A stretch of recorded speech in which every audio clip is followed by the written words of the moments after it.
Welcome back to the Console League. Happy to have you here. My name is John Finch, and a couple things are different. First, we're in North America now. Second, I've got Anatoly Alexandrov joining me. Yeah, we got two changes. Look at that. We keep bringing the changes here for you guys. I appreciate y'all joining us here. This first set we're looking at, that's going to be Big Money going up against Cyclone. Both these teams looking up at Nemesis already up there at the top, trying to battle around for that second place spot. Not going to be able to get to MSI, but still trying to go through the experimental phase, preparing for phase 2. Let's go ahead and take a look at those standings. Big Money, I believe, we're sitting at 4 and 5, or rather, Cyclone sitting at 4 and 5, excuse me. Big Money at 3 and 6. Phoenix Cavalry all the way down there at the bottom at 2 and 7. And Nemesis have yet to be touched at 9 and 0, up near the very top. But I think we've still seen some impressive stuff for these teams, even if they couldn't quite get up there to Nemesis's level. I think we've still seen some strong play from these teams. We definitely have. They have their moments every now and then. I think out of Cyclone, we're seeing YarBadKid in the jungle role to, make the influence that they need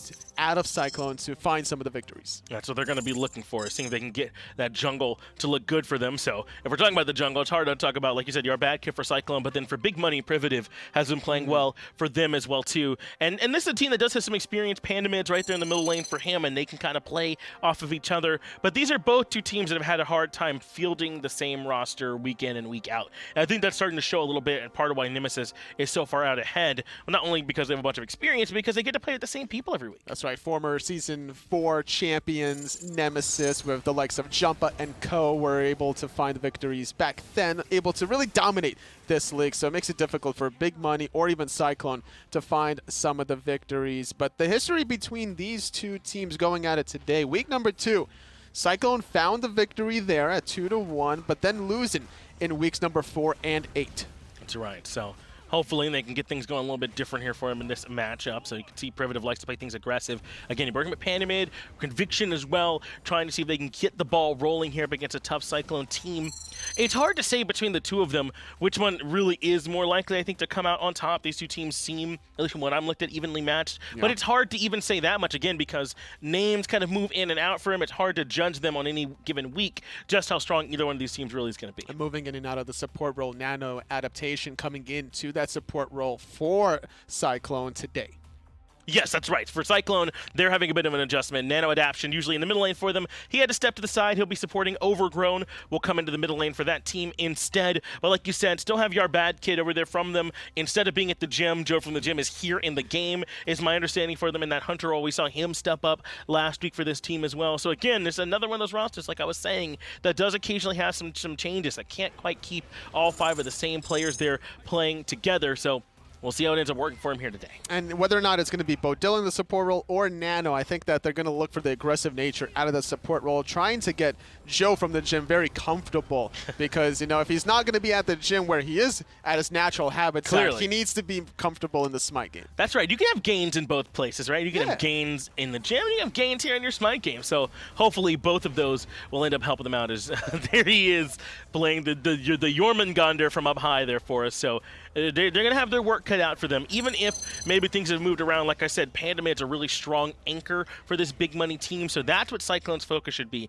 Not letting the mid lane get too comfortable in this set and trying to see if they can try and build their lead from there. They've got Overrgrown stepping into a tough matchup, see if we can put him into a good spot. Yeah, up against Pandamid. We'll see how that matchup unfolds as we approach Picks and Bans soon, but I think that the Merlin should be kind of the focal point between these two teams. I'm surprised in the very last set that we actually saw it for Dobbs in Xbox. Twice in a row. Hard to believe how we'd be able to play it. But let's go ahead and move then into the bans and the picks for game number 1 here between Big Money and Cyclone. Big Money in that first pick spot. So it'll be the first one up, and it'll be Cyclone who's in that spot that you were just talking about, right? Where you very often have Xbalanque and King Arthur and Merlin, all that you want to take out, and it can be kind of tough. Made more easy, though, if Big Money kind of have your back and ban one of them themselves. That's true. That's a throwaway ban for them. Surprised that they're not wanting to kind of go for that first pick. Curious. But it's going to allow Cyclone more freedom to ban away some of these Arthurian Pantheon gods.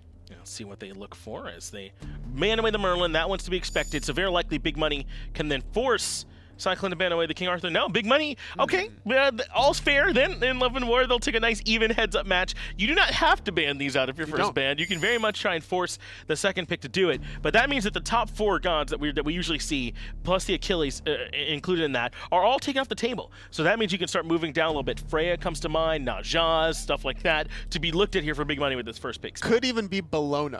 First pick, knowing that the Achilles was banned away. Jormungandr, very popular pick as well, having a lot of flexibility. Doesn't surprise me. Big Money go for this. And I wonder if they're considering trying to pair in a Wheelish with this later on. That's a combo that we've seen a lot. Get some knockups so she can come in and punish. We'll see if that's something that's in the wheelhouse there for Privative, as Bologna is picked up. A lot of solo laners really on the table here. With King Arthur, Achilles banned, you go down to those next best 2, Bologna and then the Jormungandr, usually the ones that are next up. Plus the Discordia. So this Discordia, or rather Bologna, very likely going to have that passive there with him. Should be, especially if they're going to be looking to be aggressive in that solo lane. The reasoning why Cyclone go for this Bologna right away is because it could be Jormungandr in the support role, still could have been locked in for Big Money if they wanted to go for that aggressive Bologna solo. Well, Jingwei comes in next. She's a safe hunter in her own right, very strong when she can make it into that mid to late game, so this makes sense as something that you want to grab.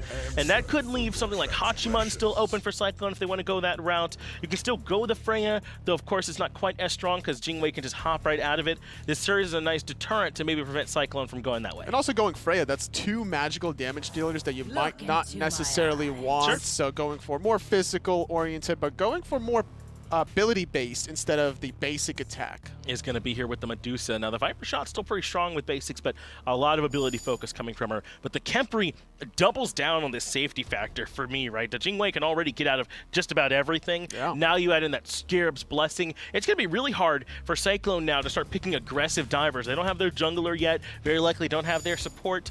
Now that you're going into this Kempri, you might be deterred from going into something that's really trying to get back there and all-in commit. Well, if you want to go all-in and commit to that backline with Kempri, you got to look at executes. Achilles is off the table, but you still got Ao Kuang and Thanatos, and that could be where Cyclone lean on today. Arachne and Pele getting banned out. So despite the fact that Kempri and Jingwei have been picked up, which don't really signal early game to me, they're banning away some gods that can have a lot of presence in that early to mid game, the Pele and the Arachne. Maybe trying to prevent them from establishing too much balance. You don't want to go too passive early, so Cyclone taking some of those off the table. Cyclone with the next pick with the Ao Kuang banned away. If they want to go for the execute strategy, Thanatos is the last remaining option there. They don't necessarily have to pick it right away though. Going for a cripple really disrupt what Jingwei wants to do with the agility, what Kempri wants to do with the abduct. And this is still good dual lane pressure. A Medusa Ardio can be pretty tough to try and deal with in the dual lane, especially for maybe like a Jingwei Kempri. Remember, these players in the SCL very often still do put the support over there in the dual lane to start. We don't quite see the same thing we see up in the SPL, so this could potentially be scary if they're able to lock down this Jingwei as Poseidon comes in for Big Money. Fighting cripple with cripple. Ardio can't be able to get in the thick of things if she gets crippled by not only Poseidon, but now a Bakasura Regurgitate. Looks like they had the right idea. It was definitely going to be an aggressive jungler for Cyclone on the right, maybe to get away to take away this Arachne and the Pele as the Bakasura comes through. That's a ton of secure, just a ton of presence that he can have in the jungle, trying to bully them out. They still have not selected their jungler, so they at least get to see the Bakasura before they respond. Thanatos, I'm leaning on it a little bit more, but still having global pressure with the Ratatasker. Not a bad look if you want early game momentum. Being able to upgrade the Acorn without back into base. It's very strong. Plus, as soon as he hits level 5, that's just instant global pressure that you have to worry about where exactly this Ratatasker could potentially be ganking. Sounds like we're just about ready to get into the game, so totally, real quick, who you got? I got Big Money in this game, the Bakasura, and with a Kempri defensive side without having to worry about executes. That is pretty scary if he gets res back up. Let's go ahead and move into the action then. Big Money up against Cyclone. Casters, take it away. Gotta say, I agree there, Anatoly. I think Big Money has a fantastic draft, but we'll see what happens on the battlefield. Tom Battinger here with Taco, and of course, Doug LeBlanc on the observation. And once again, we see supports in the solo.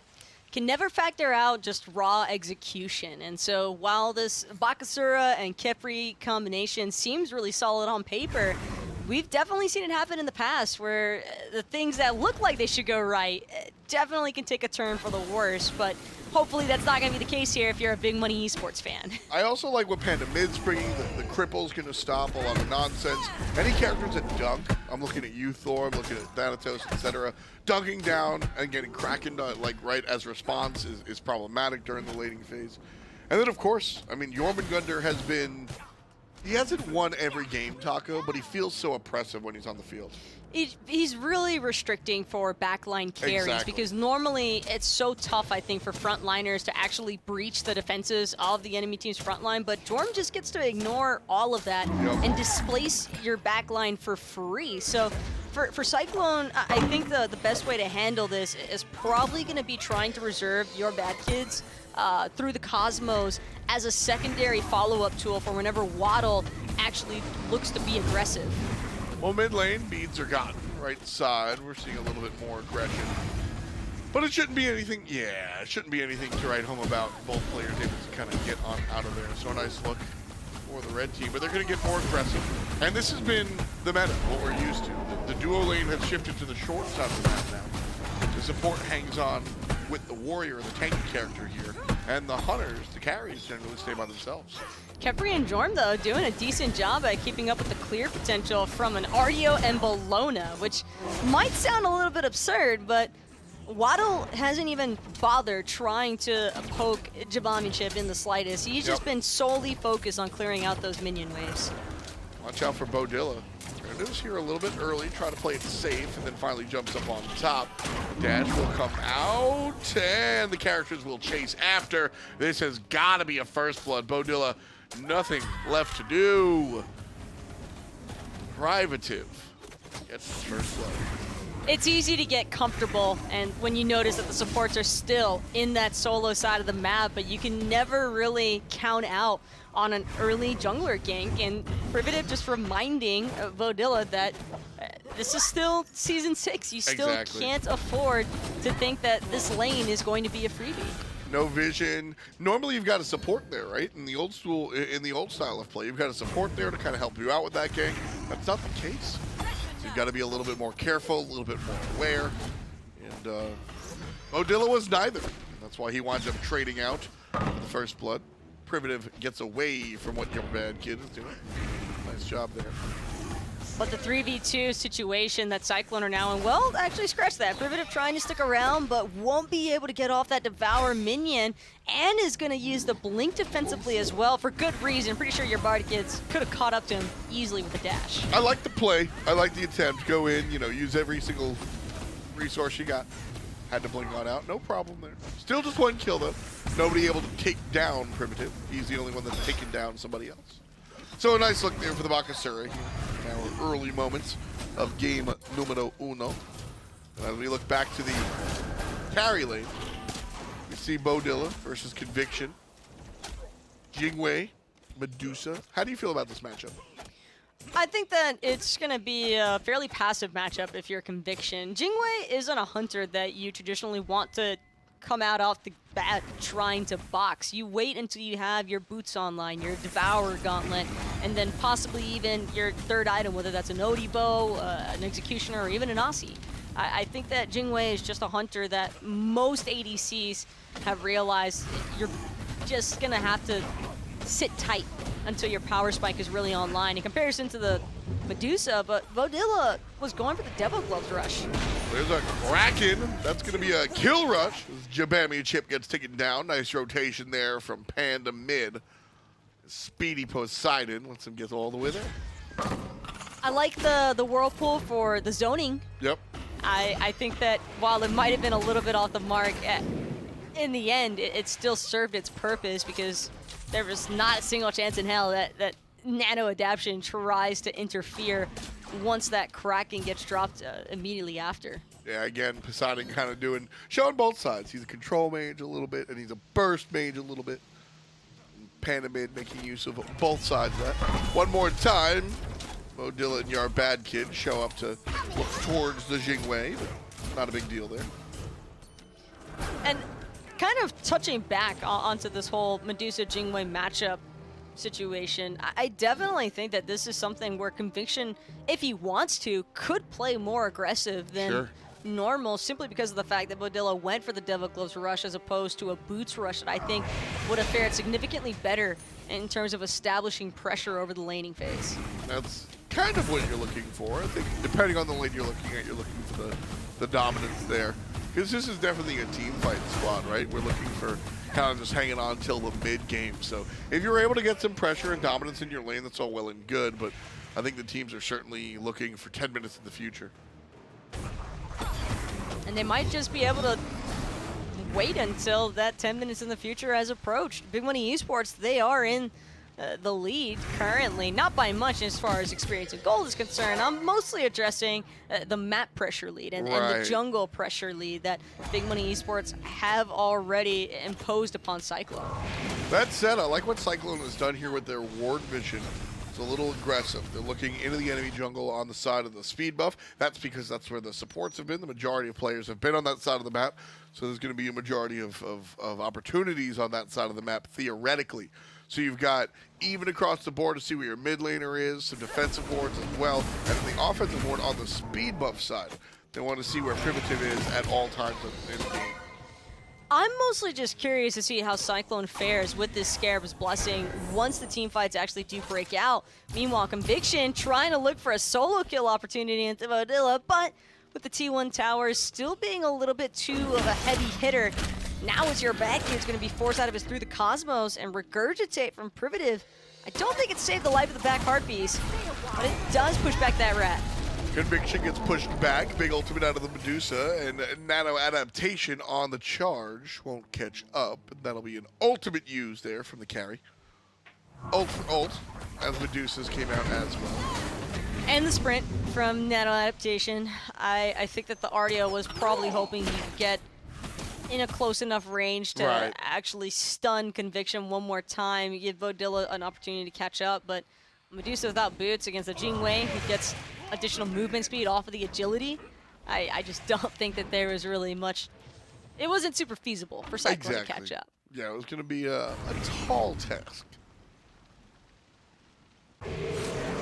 Kraken left side, isolates NanoAdaptation, the pull into Panda mid. And very quickly, the support goes the way of the Dodo. 3-0 as BME comes through, and they start making moves.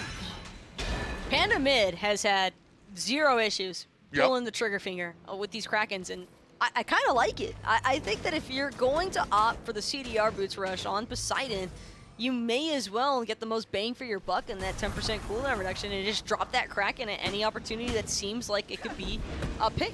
One of the big deals right now for the Poseidon is that early game, Overgrown's the only one with any sort of way to stop it. Everybody else later on might purchase an Aegis, but for right now, ain't nobody got no Aegis. So Kraken just comes through and deals damage every single time. Panda mid really wants to make this work before level 12, where people start to buy against him. Yeah, Overgrown really the only one that could have any chance of really dodging that Kraken, and yWaddle almost ends up dying, but the shield bash just comes a second too late for JabamiChip. Either way, the message has been sent and received. This lane is not safe for yWaddle. Oh, here comes Privative walking in the middle. Kraken is good as well. Overgrown Aegis is some of the damage, and he'll be okay underneath the tower. Privative going for the chase, won't be able to find it. Strife, and the turnaround is good. Cyclone finds one kill. Not done yet. Panda mid has to beads the RDO. And RDO getting low could be traded out, but here comes Jabami. And the rotation from the short side ties things up 3-3.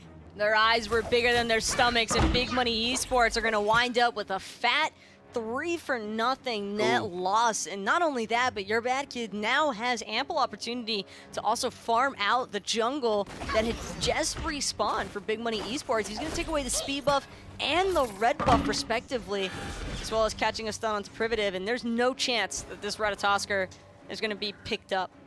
Whatever lead Big Money was able to amass early on has been negated, taken away by Cyclone. Tie game again.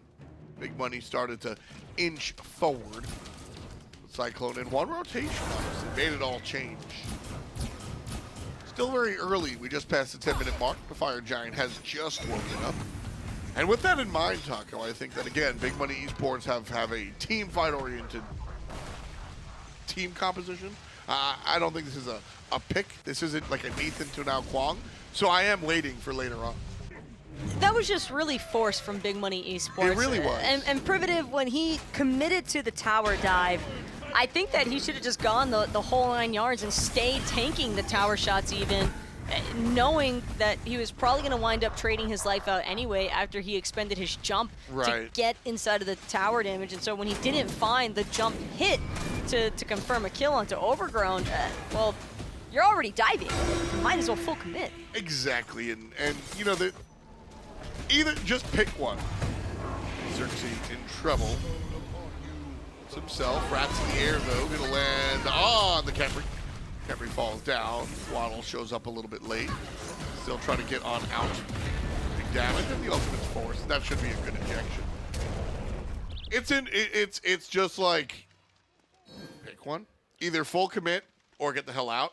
We saw him kind of waffle a little bit, and then the problem was that Privative took too long to get out, and that allowed Overrgrown to land the Strife. The rotation from the right side came. If Privative, like you said, either stays there and tanks or leaves earlier, he's fine. Also, Yar turned target focus towards Xerxes to prevent the Khepri from being able to get off anything, but NanoAdaption might have gone a little bit too deep into the wrong neighborhood because all of Big Money Esports is in the vicinity and ready to clean him right up. Nowhere left for that RDO to run, and they get the Petrify for free out of Beaudilla. Exactly. You're going to be able to chase out the ultimate, some good stuff out of Privative and Panda mid. Cyclone find themselves again kind of looking at how to answer BME. That said, Big Money trailing, albeit just technically. Again, I'll call this one a tie game. No real changes. Big Money Esports trying to change that right now. Gold Fury started. Overrgrown is here. That apple could be a problem. Silence down for a couple of seconds. Gold Fury hit by Strife, but it's Big Money Esports that are going to take it. Ultimate onto the Poseidon should be fine. Panda mid walks away. Now here comes YBK onto Privative. He's strong enough as is. Conviction, though, has got to be careful. Will use the airstrike just as a good measure to ensure that he lives to see another day there. Overrgrown wanted a pick, some form of a response for that Gold Fury that Big Money were just able to clean up. But unfortunately, I don't think YarBad had felt comfortable using that through the Cosmos. Probably could have collapsed and probably should have ulted, but hindsight's always going to be 20/20, and there isn't exactly any ward vision to telegraph to the members of Cyclone or Yar where anybody from Big Money might have been at. Exactly. More vision. More vision. The vision from Cyclone was really clean earlier on. They haven't re-replicated that, or they haven't replicated that yet. And Big Money Esports, I think, kind of lacked the vision from the get-go. So, not a lot of wards placed in this game. Conviction, though, gotta be careful. Playing with fire right now, gets another Petrify for free out of Beaudilla. And it just feels like Beaudilla's been forced to use his Petrify defensively more often than not. Although I do think that that could have been an offensive ultimate from Beaudilla. It really just all depended on how Conviction chose to play that one out. And since the Jingwei opted to back off, that was the sign for Beaudilla to take their leave as well. Ratatasker making his way to the mid lane.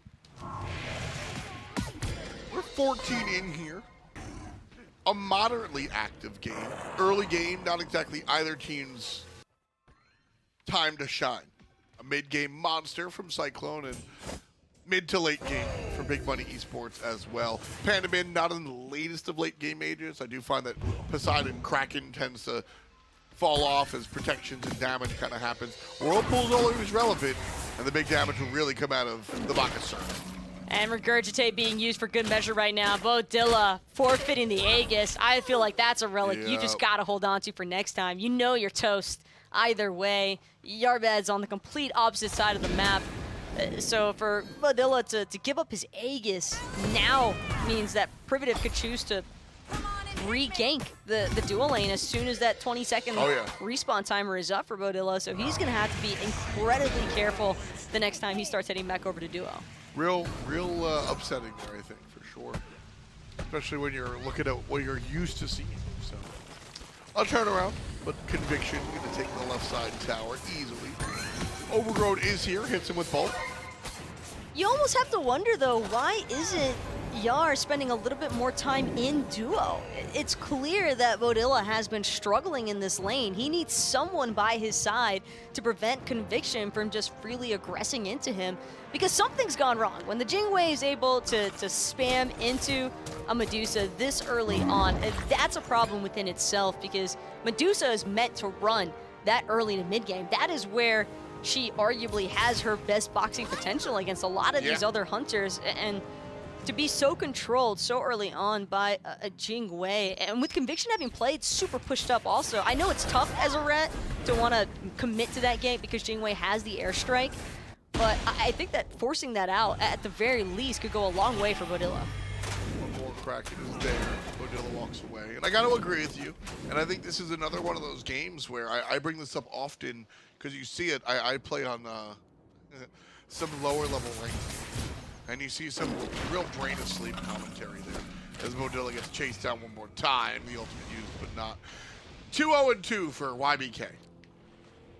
Not the greatest game for YarBadKid. And I say that because, yes, he's been successful in getting 2 kills and 2 assists. He has 100% kill participation. His itemization looks good. He's been playing well. But he's been playing well on arguably the wrong places. He's been assisting the teammates that arguably don't need it. The teammate that needs assistance is Beaudilla, like you've mentioned, and he hasn't been getting it. The mid lane is 1-0-1, largely because of YBK. The solo laner has a kill because of YBK, sure. But the carry is the one that needs it. So YarBadKid having a decent game as far as affecting the map, but having a bad game as far as the decision making and where he's affecting the map. And he's the one with a level lead too over Privative. He's got this like a little bit more than 1.5 level lead over Privative, because Privative has invested so much more time towards just looking for ganks and also just trying to steal farm as opposed to clearing out his own jungle. But that's a different discussion. Sure. I think that for what it's worth, YBK has covered a decent amount of this map, but not the parts that he needed, like you mentioned. Exactly. Jungle is such a thick position. Zixi gets jumped on here by the jungle, and Beaudilla actually looks for the trade, gets the kill. Big heal there, going out for the Medusa. Love the lifesteal.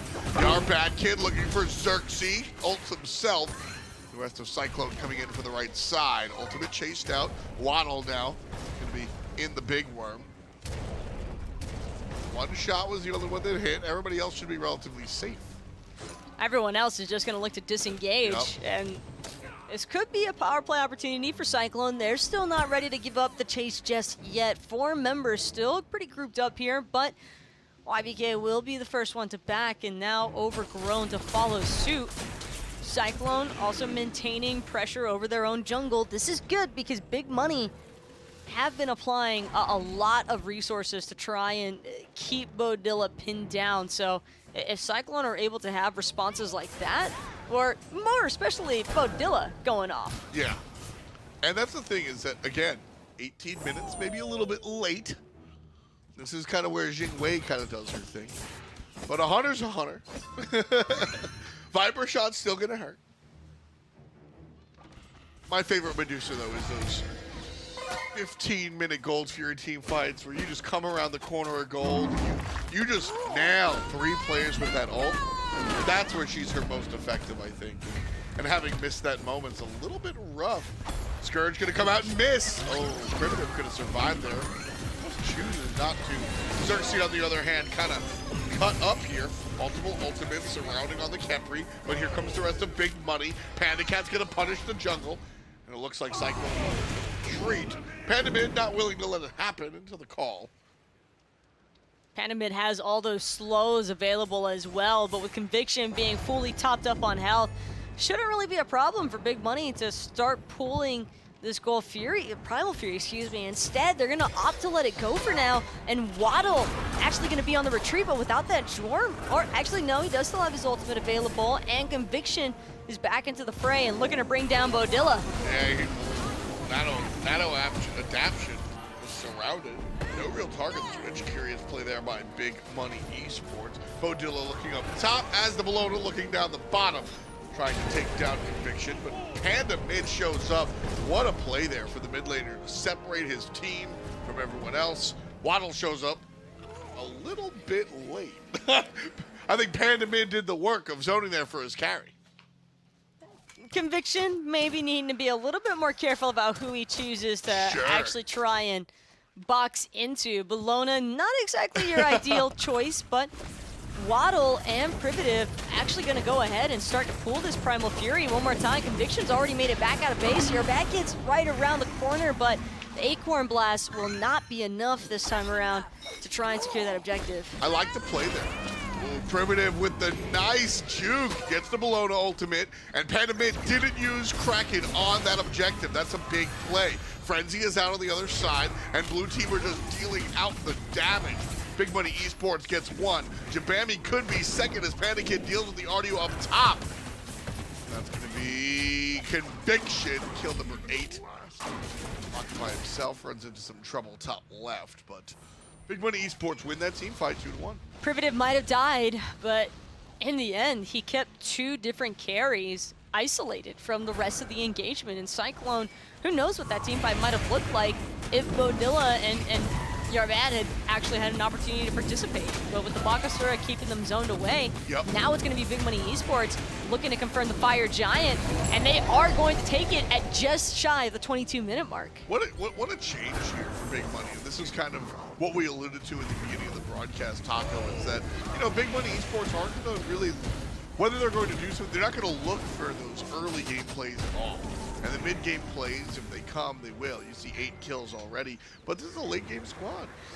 I'm sorry, but there's just something that strikes me about watching 3 Guardians try to drop a blue buff, and I'm pretty sure we saw all of their kits twice before that buff actually fell. Hey man, that's the Guardian life. Only deals damage to carries. That's the Guardian life. And what's funny is that, I mean, SMITE, our supports, our Guardians deal so much more damage than other games. Can you imagine being like a support in a different MOBA and just sitting at a camp for literally 80 seconds? Like... I cannot, but I can imagine Panda Mid trying to get on the retreat right now. Really good displacement there from Privative and yWaddle. Now all eyes onto this backline for Cyclone as they're trying to disengage from the Bakasura. Not in love with this play here. I think Big Money Esports just kind of got caught out a little bit. That said, you know, you're looking at this, you're like, oh, this is a nice family gathering. Who's missing? Who's missing from this team fight?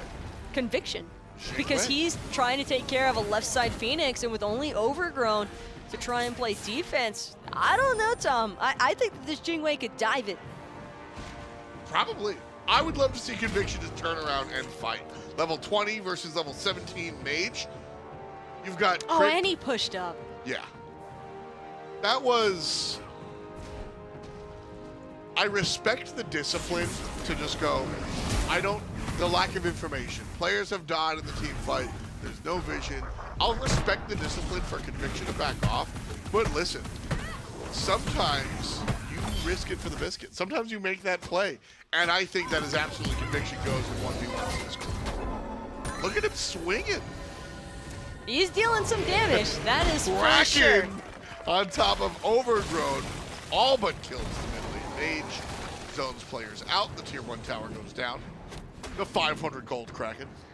And Cyclone now guaranteed to lose this T2 tower, possibly more if JabamiChip and Nano aren't careful, but it does seem as though they're giving enough respect to Big Money Esports now that they're going to let the T2 fall. The 2,000 gold. They tried to play defense underneath a T1 tower, arguably the worst spot to try and pick your fights. You want to pick your battles, and you don't take the one with a 500 gold worth tower. Exactly. 2 reasons. You hear us say that a lot. Don't fight under the tier 1 tower. If it's early game, like 10 minutes, you need that tier 1 tower for Gold Fury fallback, so maybe fight there. But it's only 500 gold. So later in the game, let it go. Let it go. And this is more important. It's where you can fight. Big Money Esports only have 1 entrance here. Tier 2, tier 1, you can actually come from around behind. Cyclone defend their tier 2 well, as they keep Big Money Esports out of the entryway. And that allows Cyclone to push out. And I love this, Taco. They didn't get enough. Big Money didn't use any ultimates. So Cyclone win their defensive set. A lot of times we see teams push and they get taken advantage of. Not this time. They're going to look for the fight now. Kraken comes out. And the Frenzy has been popped as well. Conviction is just running rampant in that backline. He brings down one, he brings down Beaudilla to make it two, and Panda mid all the while chasing this rat away from the T2 tower. Xerxes gonna take out JabamiChip in the process, and 4-for-0 exchange so far. And Big Money Esports just continue to siege into Cyclone. Right side Phoenix is going to be the target here for Big Money Esports. They take it down with fervor. The team now just walking into the throne room. Multiple seconds on everybody. This looks like it's going to be the win for BME.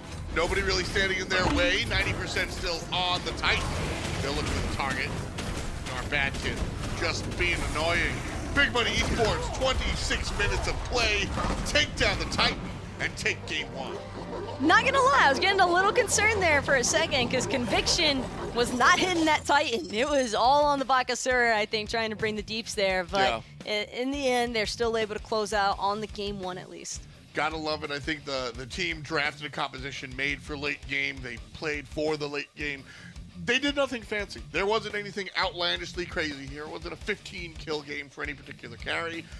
Kraken worked when it did, took advantage of lack of Aegis. Bakasura did Bakasura things. They win in the late game. I just felt like they were constantly having to hesitate against Big Money's composition. So really just well played to Big Money. Cyclone trying to fix it in the draft. We'll see what happens. But first, let's review. Thanks, Tom. Thanks, Taco. And a nice win at the very end there for Big Money. And really, totally, I mean, they looked like they weren't so far ahead. This seemed like a very even match to me. It was really that fight around the Gold Fury that I think, or Primal, I think at the time, that really kind of set things off. They were able to win that fight well enough, grab FG, and eventually go ahead and push and win. Yeah, Conviction doing a good job on the Jing way for Big Money Esports. I think that was the catalyst to get them that early game momentum because there was so much time spent from Cyclone trying to gank the Jing way that they could have used for farming instead, and every single time that she survived, more farm available to her, getting to that late game form that a Xingwei can just pop off. And yeah, that Primal Fury fight was just going all of Big Money's way. And I really think YWaddle did a good job here for this team on the Jormungandr. Just the way he was able to bait out so many times. They were trying to commit onto him a lot, and he would be very patient, hold his ultimate, not use it too early, and then come back in to reinitiate with the rest of his team. His presence was big. Same for Xerxes on Khepri. And it's hard, I think, to have a big impact with Khepri without a ton of big ults, but it wasn't even really the reses that I liked so much. He had good abducts to pull him back in, good roots. I think it was setting up for a lot of what you saw from Conviction. Panda mids, Poseidon also the cripple, shutting down a lot of momentum on the RDO. Nano kind of got overzealous the one time where she dashed in aggressively at those left side backcams. Very questionable decision making. The global decision was just not enough, rather, from the Ratatasker to really make the impact, even though finding a couple kills onto the support, which was Nano. Beaudilla jumping into the Hunter position. That's right. I don't know how much, this roster is comfortable in these positions that they're in. There were a couple of plays that were real head scratchers to me and might just be a lack of familiarity or something like that.